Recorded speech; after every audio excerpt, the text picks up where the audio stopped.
Ramadan tiba, Ramadan tiba, Ramadan tiba. Sudah mulai? Oke. Assalamualaikum warahmatullahi wabarakatuh. Halo Sobat Santri, jumpa lagi di segmen kajian Ramadan bersama Ma'had Al-Jami'ah Al-Ali. Ma'had Al-Jami'ah Al-Ali, Tafaqquh Fiddin. Nah Sobat Santri, masih dalam suasana bulan Ramadan yang meriah dan penuh berkah ini, rasa-rasanya ada yang kurang ya jika kita tidak membahas salah satu dari sekian banyak hal yang paling ditunggu-tunggu saat bulan Ramadan tiba, terutama waktu momen berbuka puasa datang. Nah, pada kesempatan kali ini kita akan membahas mengenai seputar dunia pertakjilan. Sobat Santri yang dirahmati oleh Allah, di negeri kita tercinta ini, semarak berbagi takjil tentunya sudah tidak dapat diragukan lagi ya. Mulai dari para relawan yang rela turun ke jalan dan langsung membagikan takjil kepada para musafir, hingga masjid-masjid dan lembaga-lembaga yang menyediakan takjil untuk para jamaahnya. Sobat Santri, berbagi takjil itu memiliki pahala atau keutamaan yang besar. Karena dalam kitab Busyra Karim dijelaskan sunnah hukumnya memberikan iftar atau menu berbuka kepada orang yang berpuasa, meskipun hanya dengan 1 biji kurma dan seteguk minuman. Akan tetapi yang paling utama adalah dengan memberikan 1 asya atau seporsi makanan. Nah, keterangan dalam kitab ini didasarkan pada sebuah hadis Nabi Muhammad SAW yang mana dalam hadis tersebut Rasulullah SAW bersabda, "Man fattara shaim falahu mithlu ajrihi wala yanqusu min ajri shaim syai'un." Yang artinya, barang siapa yang memberikan menu berbuka atau iftar kepada orang yang berpuasa, maka untuk orang tersebut adalah pahala sebagaimana orang yang berpuasa tersebut, tanpa mengurangi sedikit pun pahala dari orang yang berpuasa itu.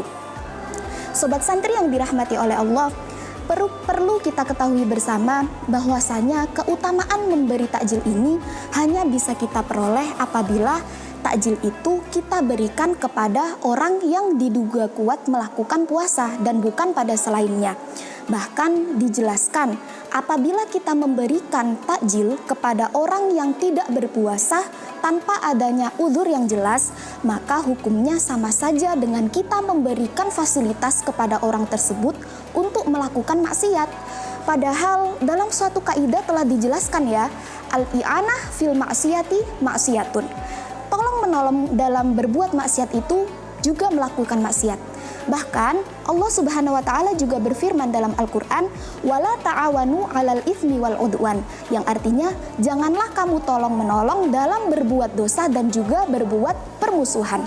Sobat Santri, terus gimana ya hukumnya kalau ada orang yang mengambil takjil di salah satu masjid tapi orang tersebut tidak mengikuti jamaah di masjid tersebut? Nah, dalam peristiwa ini dijelaskan dalam kitab Nihayatul Muhtaj, apabila ada seseorang yang diduga memberikan sesuatu karena adanya sifat atau syarat-syarat tertentu, maka orang yang tidak memiliki sifat atau syarat-syarat tersebut tidak diperbolehkan untuk mengambil pemberian tersebut. Dan apabila sudah terlanjur menerimanya, maka orang tersebut harus mengembalikannya. Contoh nih, ada seseorang yang memberikan sepaket sembako kepada orang fakir dan orang miskin. Nah, maka orang yang tidak termasuk fakir miskin tidak boleh menerima pemberian tersebut. Dan jika dia terlanjur menerima, dia harus mengembalikan pemberian tersebut.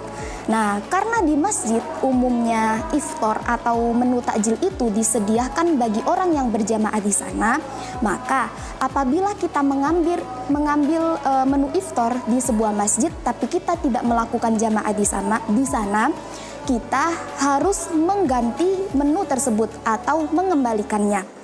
Terus gimana nih kalau ada orang yang mengambil takjil tapi langsung 2 porsi? Nah, dalam kitab Nihayatul Muhtaj juga dijelaskan lagi bahwa hukum dari peristiwa ini itu disamakan apabila kita menghadiri suatu undangan dan dalam undangan tersebut kita dipersilahkan untuk mengambil hidangan makanan. Maka yang diperbolehkan adalah sebatas keridhaan dari orang yang memberi, baik keridhaan tersebut diucapkan secara lisan ataupun dengan indikator lainnya. Maka untuk lebih berhati-hati, alangkah baiknya jika kita mengambil sebuah menu takjil yang dibagi-bagikan cukup 1 porsi saja atau tidak berlebihan. Karena apa? Untuk hati-hati agar jangan sampai keridhaan dari sang pemberi tersebut hilang karena sifat kerakusan yang kita miliki. Karena juga dijelaskan dalam kitab Nasoihud Diniyah bahwasanya salah satu di antara tata krama orang yang berpuasa adalah memperhatikan terhadap hidangan atau apa yang ia gunakan untuk berbuka puasa. Jangan sampai hidangan itu termasuk perkara yang syubhat, apalagi perkara yang haram. Na'udzubillahi min dzalik. Sobat santri yang dirahmati oleh Allah, sekian episode kali ini. Mungkin sedikit dari penjelasan saya tadi, semoga bisa dapat bermanfaat bagi kita semua.